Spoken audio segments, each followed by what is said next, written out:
Hi, I'm JJ, and as part of my work for Cube Design Labs, I was asked to develop participatory methodologies for the public to participate in the design process.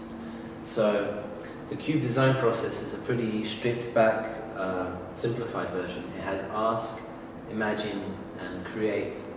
And we know from other design processes that you can have 7 steps, 10 steps, as many steps. But this one is really stripped back so that the public, which is made up of lay people who don't really know much about design, can participate in the design process. So as part of these participatory methodologies, you've got different intensities of participation. You've got people who don't want to do much, who might want to do a form, who might want to put a post-it on a poster.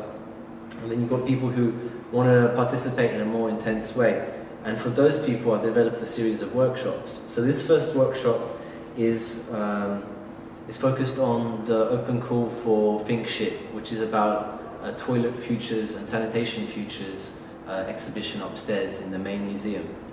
So this one is called Toilet Accessories, and it's about getting people to learn about the design process through learning about different toilet accessories and then eventually designing their own one.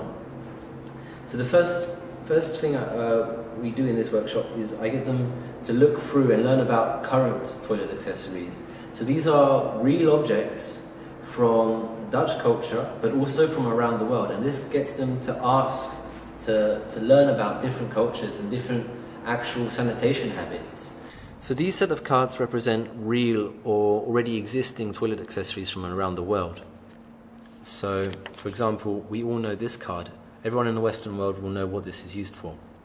But not everyone will know this card, which is part of an American do-it-yourself movement where we all know that squatting is actually a healthier way to go to the toilet than sitting. And what they've done in this movement is create do-it-yourself furniture which hacks the sitting toilet to become a squatting toilet. This card is a sort of surprising card. It shows us that another culture doesn't have to be in another country. It can be in our own country, but be part of a different part of the population demographic.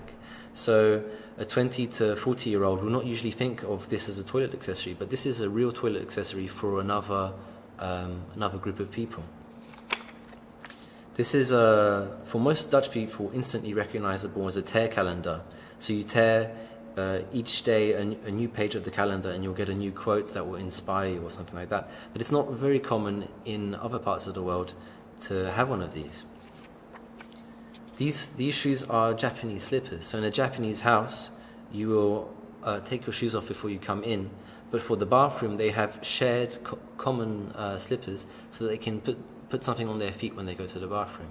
So after the ask phase, where we were looking at real and existing toilet accessories from around the world, we move on to the fantasy phase. And this has to do with the second stage of the Cube design process, which is imagine.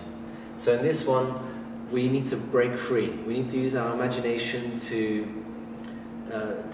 really fantasize about new possibilities, new alternatives, and really sort of creatively reach new ideas through the use of fantasy and imagination. So these objects in this deck of cards are functional objects. They could exist. They could also come from fictional worlds, so from novels or films, and they could just be random things. And you still have to use these in a way where you describe them as a toilet accessory and how you would use them as a toilet accessory. These next set of cards are part of the imagination phase, and they are fantasy objects. So some of them exist, some of them are functional, some of them are non-functional, some of them are completely fictional.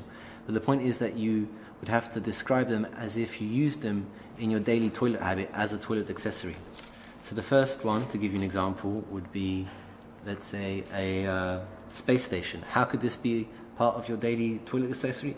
Maybe you take a special radioactive isotope so you can track where your poo goes. The next one is a unicorn. How could a unicorn be part of your daily toilet accessories? Who knows?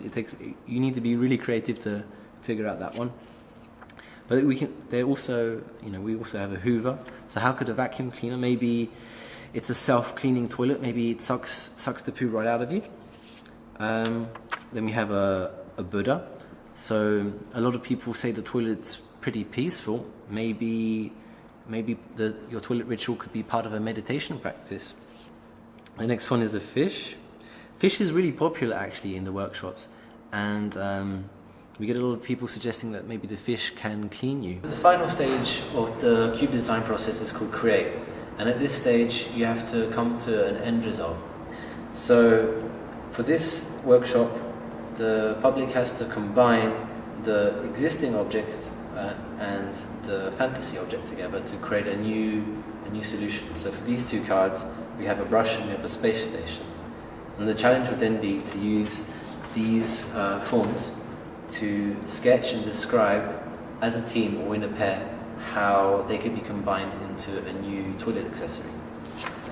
And these are the outcomes of previous workshops. The lady here said, well, if we sterilize poo and we can just use it as a source of pigmentation, we've then translated it with a Photoshop collage to sort of show how you could make brown lipstick out of sterilized poo. This person here combined fishes with toilet paper to say, actually we're going to have fish clean our bums after we go to the toilet. And we've translated this one into another Photoshop. And this person here said we could use poo as a sort of a paintball gun. So we've tried to translate that into a paintball gun toilet. So you can shoot annoying people with. So this guy combined a drone with a toilet brush, and we translated it into this idea. And this guy, I think, translated a disco ball with a toilet brush, and we translated it into this idea. So it's a multifunctional toilet brush that you can use it to play music and make light effects.